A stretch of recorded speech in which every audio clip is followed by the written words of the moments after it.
Hello, everybody, and welcome to Rangle.io presentation. Our webinar today is on DevOps, Agile, the relationship between them, and what we both suspect here that DevOps is really the missing link in your Agile delivery. So I will introduce myself first. My name is Ahmed Khalifa. I'm a Director of Technology Strategy at Rangle.io. I have been working in the software field for over 25 years.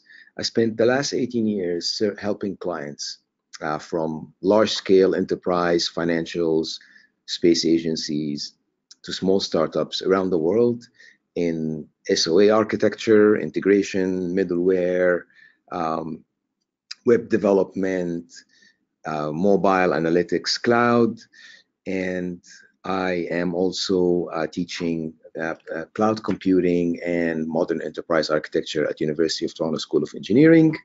And I am joined today with our VP of Lean Agile Methods and Practices, Dale. Dale has probably an unparalleled experience in delivering software. He has been working for over 25 years in the software field, and Dale has been a very early Agile adapter. He's been practicing Lean Agile since 2008. He helped multiple teams, leaders, and organizations create stronger lean thinking and stronger product deliveries through a relentless focus on delivering business value. And I would really like to hand it off to Dale at the beginning, just to set up that ground for us and let us all be leveled on the promise of Agile delivery and what is Agile software delivery. Hello there. Hello, thanks, Ahmed. Sure. So let's start off by talking about some of the promise of Scrum and Agile. So basically, at the outset, the thought leaders who invented the Lean Agile software development and related practices, and Scrum being an implementation of that idea, we're aiming to address the issue that waterfall-based software development and RUP and so on. Those approaches we're trying to address at that time, and that was the issue of complexity. And really, there are two types of complexity, right? If we look at it that way, there's detailed complexity, and then there's dynamic complexity. And detailed complexity is very effectively addressed using tools such as software requirements, specifications, and the related, work organized into complex schedules of activities with a high degree of interconnectedness between tasks and milestones. And this is an ideal application for waterfall-based software delivery and its constituent tools and structure, mainly because the relationships between the active components in the system under build are somewhat static, and their impact on each other can be clearly observed and predicted by the project team. But software, however, falls into the other category, which is dynamic complexity. And this type of complexity, the relationships of cause and effect of interactions, is very difficult to predict. And this failure to be able to predict outcomes and all possible interactions is what caused the inventors of Agile software development to seek out a system that would better be able to cope with that evolving nature of solving the problem that the system under build is intended to address. So at the heart of this approach is establishing a balancing feedback loop that provides the required information and permits the system to adjust to be able to remain effective and achieve business goals. So as a result of this approach, Agile and Scrum promise to deliver on the following benefits. And the first one is increased speed of delivery, and this is typically referred to as velocity, and was intended to represent the focus on getting revenue generating or supporting features into the hands of the market as quickly as possible. And this is one we hear a lot talked about. We also had increased value production. So with the speed of delivery, an increase in value production was to follow, as the feedback cycle inherent to the Agile approach would encourage the removal of waste from the system and focus teams on delivering only the most valuable features, delighting customers, and thus maximizing ROI for development dollars spent. And then with enhanced quality, we wanted to taking quality at the source approach, moving away from that wasteful and inefficient inspection-based testing approach that we've seen employed with waterfall-based systems, which test at the end is central to the Agile approach. And applying that quality mindset throughout the development workflow has a dynamic impact on reducing overall waste and rework and catching errors before they escape the development workflow. And then next we get into fostering innovation. So this was key to another key benefit. Sorry, and under the waterfall approach, there just was little room for innovation unless it was crunch time at the end, which ultimately turned into waste and technical debt just due to the time constraints. Under the agile approach, teams leverage the power of those feedback loops to learn more about the problem being solved and adapt the way the system under build functions. Applying the latest innovative thinking to the problem. This is a double benefit of fostering the creation of industry-leading innovation and technology and contributing to the engagement level of the project team members themselves. And then there's also, of course, reacting quickly to feedback from the market and delighting customers. There was an expectation that using those feedback loops would encourage the collection of that market and shareholder feedback through the software lifecycle and allow the business requirements to be updated at the last responsible moment, just before that feature was being built. This would address the stale business requirements problem that we tended to see earlier on. And then finally, we get into cultivating, organizational culture that brings out the best in teams and attracts the best talent. Agile was to support a development of that learning organization within IT that would create an environment where teams and individuals would be encouraged and unencumbered to do their best work. It seems like these benefits are fairly intuitive and make a lot of sense. We should be seeing them, but that's not quite what we're seeing. We're actually seeing we're seeing faster delivery, but we're actually really seeing more along the lines of what looks like a series of mini waterfalls operating together. You hear that type of approach referred to as Scrum Fall or Near Scrum or something else along that line. Micro waterfall. Or micro waterfall. That's Yes. another good one. Yes. And so this kind of brings all the constituent stakeholders in IT to the table, and they're wondering what's going on, right? They're wondering, how can this possibly be the case? How come we're not able to? We followed all the instructions, we've done what our coaches have told us, and we're not actually seeing the benefits that were promised. And you see folks with expressions like we see on this slide. This is an actual photo from our office. Right. Yes. So so we're people are wondering, how can this be? So what we found though is that that DevOps is actually able to help us reach some of those goals. I think you're going to tell us more about that. Yeah. So when I see these situations, and I have seen these situations many times, and I used to see them, and I was wondering what is wrong. Why are developers more stressed under Agile than they are stressed before Agile and Waterfall? And I talked to, I think, a Scrum Master 5 years ago. And he said, listen, we used to be stressed once every 6 months, and now we are stressed twice a week, and I don't like this. And it was very interesting. And I think it is only until I got deep into DevOps and understanding how DevOps is related to Agile that I understood the root cause of this problem. I think we have originally all dreamt of being unicorns. And sadly, what we realized is that we are not really unicorns. And that metaphor I can reflect very clearly through the numbers you are looking at here. These numbers are from the State of DevOps report, by the way, 2017 to 2018, and it goes all the way to 2016.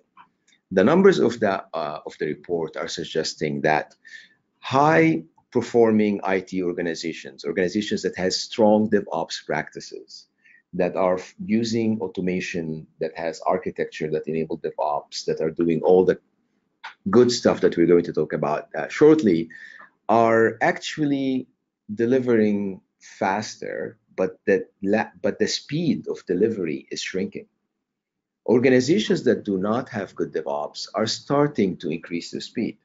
But as a result, when you see in 2018 and 2017, is that prevalence of Agile everywhere without doing DevOps is leading into catastrophic results.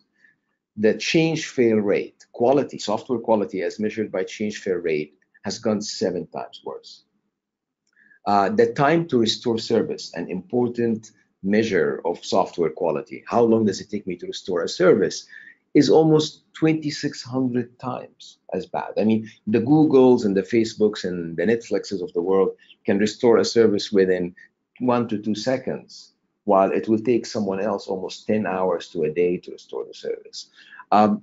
Just to put the numbers in perspective, the lead time for change, this metric is very important for our business owners, for our product owners, for our clients, for our stakeholders.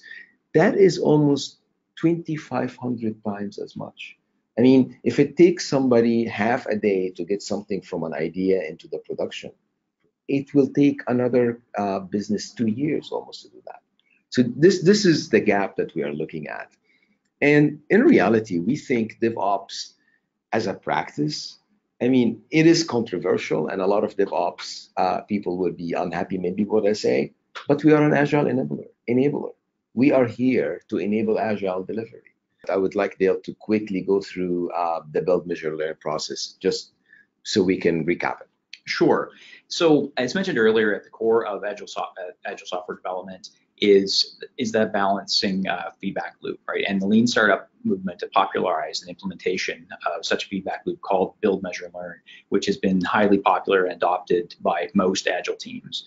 In short, it describes a system of turning ideas into products, measuring how customers respond to those products, and then learning whether to pivot or preserve what has been built. Ahmed, let's move on, I guess, and hear about how DevOps practices support that type of development system. Exactly. We classify DevOps into three different ways or three different types of practices. So we have practices that allow flow of software from the development into production. And we have practices that fall under the feedback loops, which help with the measuring and understanding where we're going. And we also have learning practices that help us learn how to build software. So let us go into some details. Software flow is probably the first and most important DevOps practice that we'd like to talk about today. And the importance of software flow is probably underlined by the prominence of pipelines. When you talk to anyone about DevOps, they say pipelines. They say we have a Jenkins pipeline. Flow is about probably a lot more than just pipelines. Pipelines do help us in deliver the code from one environment to another, from development machines into staging into production. But another important practice of software flow is having infrastructure as code, or what we call immutable infrastructure, which means we build our infrastructure from scripts, and those scripts are stored in GitHub. They are also versioned. It doesn't have to be GitHub, of course, you can use something else if you like, but as long as they are versioned and controlled. The reason infrastructure as code is very important is because the main goal of software flow is not to just allow flow of code, but to allow the flow while eliminating disruptions and chaos. That is the biggest problem. We have, if we go back to the numbers of the report of DevOps, of the State of DevOps report, we have increased flow happening all the time. But as a side effect of having increased flow without practicing proper DevOps is that we have chaos, we have disruptions, we have a very high change failure rate. So infrastructure as code helps us to eliminate the differences between environments, gives us high predictability, and takes away that chaos and disruption. Another important thing is probably continuous testing, which I think we are making good inroads as a community in continuous testing and continuous integration testing. But really, the reason I focus on infrastructure as code is because I think this is one of the biggest missing links in DevOps practices. And once we establish flow, then we get to the important part, which is feedback loops. So we start by the testing feedback loops, which is what we are all familiar with. Then we get into the deployment promotion, and then we get another feedback loop cycle from our staging environment. This is where we practice deploying from one environment to another, and we get into secret management and configuration management, and we do some end-to-end testing and some performance testing. And above all, we need production feedback. And this is the part where I think many software development teams are lacking the exposure to, because they don't have proper operations and development interaction, again, what we call DevOps. Log aggregation, monitoring, and observability, these things are really very, very important. Monitoring and observability is now in the OWASP top 10. Did you hear about that in the news today? Yes. Yeah, so basically, if your system is not monitored, it is not observable, now you have a security vulnerability, and you will not pass a security audit that is done by any major auditing security firm. So this is why we would like to spend like maybe a couple minutes on this monitoring and observability. So observability is an adjective that means that I can measure how well the internal state of my system by just looking at its externals. So if I have a monitoring environment, I can look at the monitoring environment and I can tell the state of my system. But also, a big part of implementing observability is to allow the system to notify the operations team, the administrators, and the development team when there is some sort of a catastrophic or an alert or an alarm or a fire alarm, if you will, that is happening in the system. A user submitted a request, the request should have gone through, but the database is down, or somehow the processing component is not responding properly, and we have to alert our ops. I think software is a very complex business. We understand there'll be problems. Users are quite forgiving, actually, in my experience, if they face problems, as long as they don't have to open a ticket. If I face a problem with the software and the software tells me, oops, I think I found a problem here, let me work on it, I'll fix it and I'll get back to you, I am way more trusting of that application than if I have to actually open a ticket and then describe, the version of my operating system and browser and go through that madness. So observability and alerting and auto recovery are very important. The last piece of the puzzle is log aggregation. And this is one of the most underestimated and understated arts, if you will, of software engineering.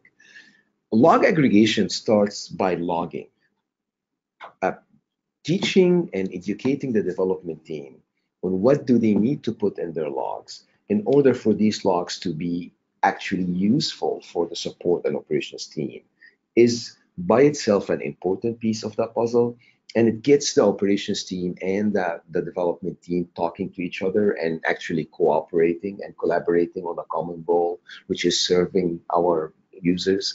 And then once we figure out what to really put in the logs, in a world of cloud deployments and cattle servers and ephemeral containers, log aggregation is essential. It is very critical.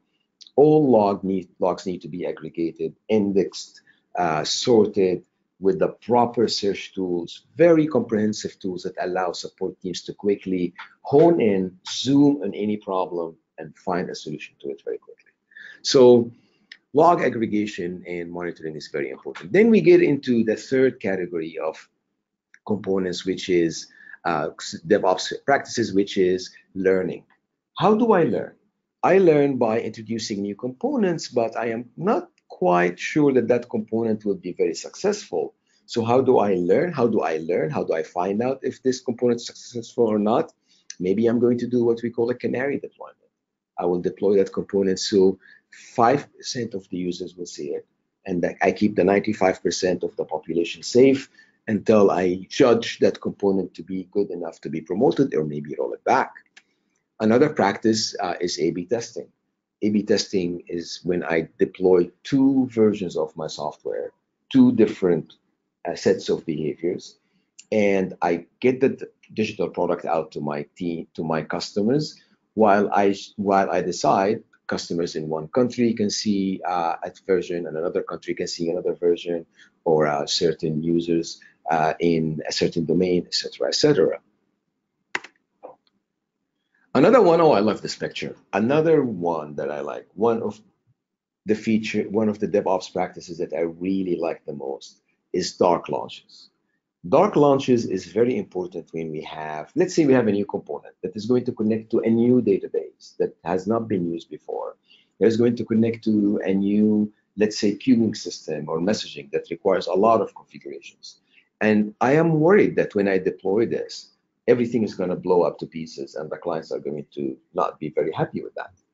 I can actually deploy all the components, all the underlying infrastructure and components, and test them in production without having the user see anything. So completely the user. This is completely hidden from the user, and I can test it end to end and have much higher confidence in launching it later. So this is what we call a dark launch generally. The last set of practice that I want to talk about today here is related to a very famous incident. In 2012, there was a major Eastern Seaboard outage in Amazon, and many companies were stuck and went down. I think GitHub was one of them. We got a lot of failures. I don't know if you remember that. Mm-hmm. And the only company that was not affected by that outage was Netflix. And I think the forums and the Quora digests and our great geek community opined and theorized that, oh, that only happened because Netflix get preferential treatment from Amazon. AWS puts Netflix somewhere other than everywhere else, and there is like layers of service, which is not true. If you follow the Netflix presentations, they discuss this incident very well, and they take great pride in it. What Netflix do, they said, we have engineered and architected with failure in mind all the time. But how do you test a resilient architecture? How do you make sure that a failover system is actually failing over? The only way to test is by doing it in production, by actually failing a system to see if failover will actually fail over. So what they did is they built this library they called Chaos Monkey, and Chaos Monkey became an open source, and anyone can use it now. And what Chaos Monkey does is it turns off network switches, it turns off connections between computers, it shuts down databases, it shuts down servers, and the goal of it is two things: A, test my system ability. Is my system resilient enough? Can my system do degraded performance? Can my system recover, auto-recover? And the second part of it is also testing my support team ability to deal with incidents in a controlled environment. Because this is one of the things that I really like about modern software, is that our engineering practices are actually very tough now, and they take great pride in this toughness. There's even what we call the rugged movement and stuff like that in software delivery. That practice was so successful that they now have a complete simian army. There is now Chaos Monkey, there's Chaos Gorilla, there's Chaos Kong, there's Compliance Monkey. If you have some compliance requirements, there's a Compliance Monkey that can go and make sure that you are compliant or not. There is Security Monkey, Latency Monkey, etc., etc. We are building bots. We are basically building programs with the sole goal of attacking our software to make sure our software is better. And I think one of the logos there is like be mean to your systems and stuff like that, just to make sure that the system is working properly. So I have talked for quite a bit now about all these practices and how well they are, how well they will do. And we really didn't come here to sell anybody any magic potions, right? This is we drink our own Kool-Aid. And I think Dale is going to talk to us now about an example of a project that was in trouble, and we went and we helped that project that was in trouble. Right, Dale? That's right. Yeah. Let's set the stage. So we had a large, a fintech client some time ago that we were working with, and it started off, the way that most agile engagements do. We set things up properly with the right kickoff and discovery, and get into iterating through the requirements with a nice prioritized backlog, and we're working along on 1 week sprints and moving functionality through to deliver to the product owner and have them accept it. So things were moving along fairly well, although over a period of time we started to see a bit of a degradation in throughput, if you will. So that, as I talked about earlier, we talked about velocity and the focus being on velocity, and we saw that velocity begin to dip a bit over time. And by the time we got to week 12 of the project, it really kind of slowed down to a trickle compared to where we were when we started. And when we took a deeper look, what we noticed was that the team had gone from spending 100%, nearly 100% of their time on feature development to spending over 50% of it on rework and unplanned work. So these are things like defect fixes and and working closely with the operations team to keep the project up to keep the application up and running and pairing with them on problems and so on and so forth. So these were things that we were not planning for. And in addition to that, we were only able to deploy into production about twice during that 12 weeks. So and then the rest of the features, although they were done in the sense of how the project had defined done, and been accepted by the product owner, they were actually sitting someplace on a staging server, amassing to be waiting to be delivered, or sorry, waiting to be released as part of a big batch production release. And then, of course, the product owner at this point was getting rather frustrated because they're seeing the slow pace of releasing. Although they were receiving features to approve and vet, that was fine, although that was dipping a bit in performance due to the time being taken away to rework. But also they were seeing that they just weren't able to get the features into the hands of the people in their market who are actually want to use those features. So that was really frustrating to the product owner. And then the other constituent at the table is the operations team, and they were just not able to properly respond to the issues due to lack of feedback loops. They just weren't able to get that log information. The log information wasn't detailed enough to provide them with meaningful information that they could act on. So they had to keep going back to the development team, hence contributing to that that 50% of rework that we were talking about. So, and they blamed it on the development team. They said, what did you guys give me, right? So that was frustrating. And then the development team, as we mentioned, was spending just lots of time on production documentation and troubleshooting issues instead of building features and delighting users. So this was the situation we found ourselves in, and then that's when we started to look at how we could apply the DevOps practices in order to clear some of these impediments. Yeah, and that's exactly what we've done. We said, hey, we'll bring the DevOps team, and again, this is an actual picture of the team. Okay, maybe not, but not very far off actually. So the first thing we've done is that we sat down our client and our stakeholders, and we said, listen, we need to shift our thinking. And I think Dale, you probably agree with me. If there is anything, if there is like a golden point of this whole talk we're doing right now, is the shifting of the thinking from software development into digital product delivery. Absolutely. Right? Like everybody is thinking points, velocity, burnout charts, stand-ups, ceremonies, retros. All this doesn't mean anything if I don't have a product in the end in the hands of my clients, right? Correct. Right. So that's the first thing. So we sat down with our stakeholders and we said, listen, you need to shift your thinking. You need to understand that this is really a complex adaptive system. This is not COBOL anymore. This is not simple algos or 4GL, God forbid, or some of these things from our younger days. This is really a very complex system. It's designed to deal with failure. It expands. Now we do things that we didn't dream doing 10, 15 years ago, and that requires a different mindset. We also convinced them that although they will be spending more on DevOps because there was nobody there taking care of that, nobody was handling this practice altogether, they may be spending 10%, 15% more because let's face it, DevOps engineers are very expensive. They know a lot more. They have very wide range of skills, and that they don't come easy. So there was a reluctance there, but we said, listen, as a result of implementing good DevOps, you're going to actually spend 44% more time on your work. That's for the whole team.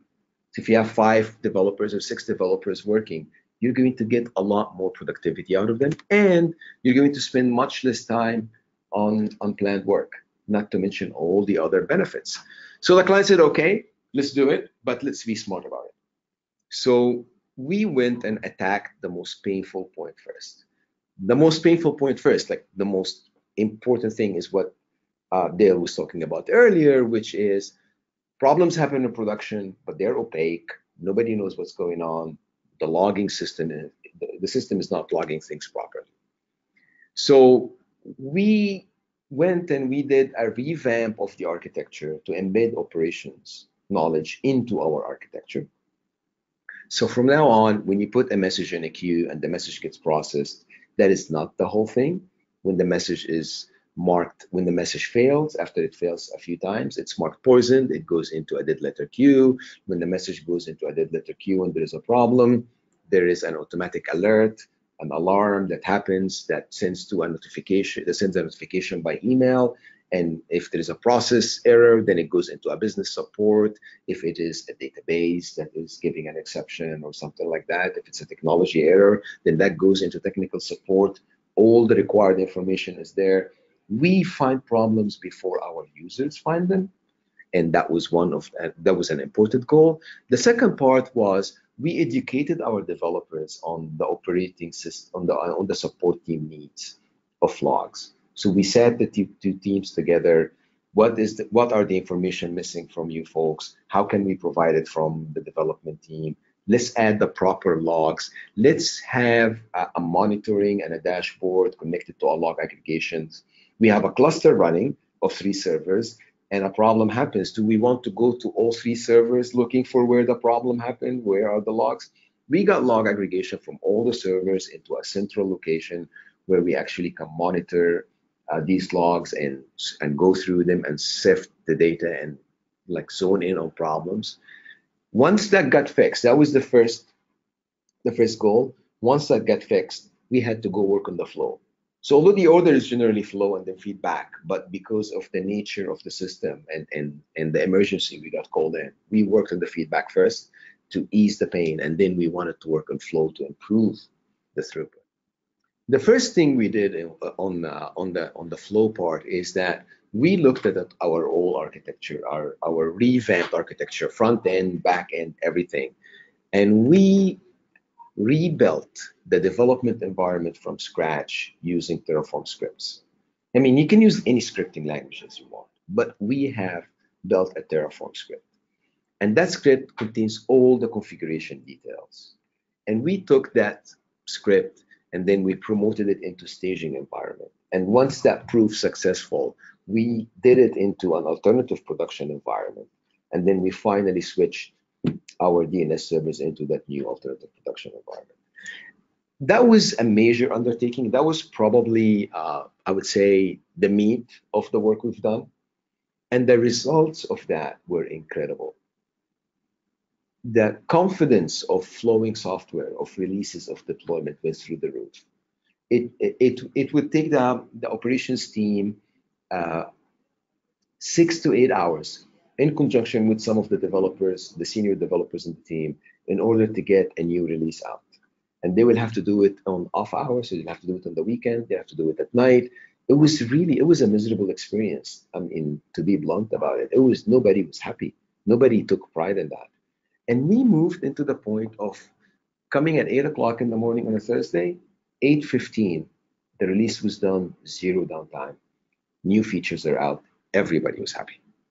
So, as a result, our deployments were de-risked. And now we can deploy more often. What happens when we can deploy more often? We have good feedback loops, if you recall. We see a problem. Our development team is brilliant. Developers are brilliant. They respond to these problems very quickly. They find a solution. And because we have very good flow, we have de-risked our deployment, then we can take these solutions very quickly back. The concept of a hot fix has almost disappeared. There is no hot fix or cold fixes anymore. There is a fix, and the fix just gets fixed. We used to call them hot fixes because that meant like, oh, I know it's going to be painful and we have to go through it. But that's gone, right? The second thing is our team is not busy anymore trying to figure out that it's working in my environment but not working in your environment kind of situation. We have removed that inconsistency between environments, and we increase the quality, we reduce the disruptions. And disruptions are not just disrupting users' experience, but they're also disrupting the development team. So our development team is now more focused on producing new features. And then that shifted the culture, actually, when our stakeholders found out what was going on. You remember they went on hiring a DevOps engineer, but it took them a long time. So just heads up for everybody online. It takes a long time to find people. But it was important because they have seen the magic that happened into the team. right? Personally speaking, for me, the best result was a champagne. Our product owner brought champagne after we finished that release. We did it from 8 to 8:15 the first time. By 4:30 p.m., she brought champagne. I am serious. She brought it in. I think she brought it again the week after. Okay, the downside to de-risking deployments is that as they start to happen more often, she stopped buying us champagne. I'm still sad about that, but it was good. That means she actually now trusts that everything is working. As you mentioned earlier, one of the biggest promises of Agile delivery was retaining talent, happy teams. We can hire teams, we can attract talent, and we have seen that in the team. As a team, it started to work less on unplanned work. They feel more satisfied with their job. They take great pride in their software. They can focus on quality. They started doing even lunch and learns on the new and cool things that they are doing. I think for me personally, one of the most satisfying things about this project is that the operations team started learning a lot about automation, and the development team started learning a lot about the operations and where their application lived. There was context provided for everybody. And each one of them felt that they are not just working on a project, but they are also helping their own career, that their career has moved forward, that they expanded their knowledge. And for me, that was personally probably the most satisfying thing about this project. In summary, Dale, what would you say as an Agile practitioner when we recall that experience from a business perspective, from an Agile perspective? So I guess there's four main areas I'd say that were key. Like there were a lot of benefits that came out of this, but there are four that I'd like to call out. And the first one is probably the most significant beneficial change that came out of this for the client, and that was taking a holistic view of the digital product delivery value stream. Previously, Scrum had really been just applied to the software development workflow, and although it had a significant impact, it was a local optimization. And it's the case with local optima. The problems really aren't completely addressed. They're just moved downstream to someone else. And in this case, the problems were moved downstream to the operations team and InfoSec and other groups that were and we hated it. Exactly. We called you guys bad names, just for the record. That's right. And in taking that entire life cycle of the digital product into consideration has allowed the team to produce the product that meets the needs and achieve a lot of those promised benefits of Agile software delivery that we talked about at the beginning.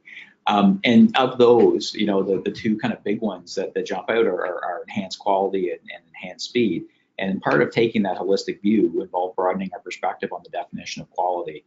As a result, the team started applying a quality mindset to more than just the delivery, to more of the delivery value system, rather, including the infrastructure it represented as code, information security, regulatory concerns, as well as locating some new sources of feedback, such as the enhanced telemetry from development staging and production environments you were talking about. Yeah. And as is the case with dynamic complexity, weak indicators of emerging patterns can be found through the analysis of that telemetry, which represented interactions between the constituent parts of that software application, and often were early indicators of problems that were brewing, but had not yet shown severe error symptoms, allowing the team to head off errors before they actually get into production. And then we have the enhanced speed part. There's always been this focus on speed. And we were able to take that time, by freeing up the development team's time, that 50% that was going into rework and putting it back into feature work. Then we were able to see that delivery of value through that increased. And if I may interrupt, sure. On that enhanced speed, I think what we have done there was that we slowed down first in order to go faster. Absolutely. Right? Like we had to build in the quality. This comes to everything you do, whether it's music, sports, or anything, right? Any hobby, you have to slow down first in order to go faster. There's a saying out there that slow is smooth and smooth is fast. Yeah. And that's really what that was. And in racing too. Yes. Yeah, absolutely. So, and that's really where that allowed that ROI from dollars spent on developer time, that really allowed that to be realized by being able to put that kind of time in. And then finally, we had the resilience aspect, and that resilience isn't wasn't inherently named as a benefit of Agile, but it's worthy of calling out because this type of a level of supportability is uncommon in the IT world. That self-correcting systems and systems that have a very well-defined failure model as the starting point for how the system is architected is not commonplace, and it takes a significant amount of pressure off of the operations team, of course, as well as the development team that supports them. So it's worthy of pointing out that this is very, very important when it comes to when it comes to building modern systems. Yeah, absolutely, I agree. The resilience part is very, very important. I mean, this is the hallmark of the unicorns. I mean, this is the hallmark of really modern software delivery. It is not that we don't make mistakes. It's a complex adaptive systems. Problems will happen. It is how good we deal with the problems that differentiate one software from another. Absolutely. And I think we've seen that even if you look at a big company like Facebook, for example, they went from a model where their mantra was move fast and break things. And then after some pain and discomfort, they switched to a mantra of move fast with a stable infrastructure. Absolutely. I mean, it is amazing when you go through things like the DevOps handbook or the story of Facebook, and you see the stories of LinkedIn and Etsy with their near-death experience. They have all went, even Google. I was just the other day, I was just learned that Google deployments were very high risk 15 years ago, and they had to take a step back in order to de-risk it and implement proper DevOps. Thank you, Del, very much. Thanks for having me. That was great, and that was really a very good experience. I'm glad we had the opportunity to share it with our audience, and we look forward to seeing everybody in a sprint coming to you soon. Okay, thanks, Ahmed. Take care.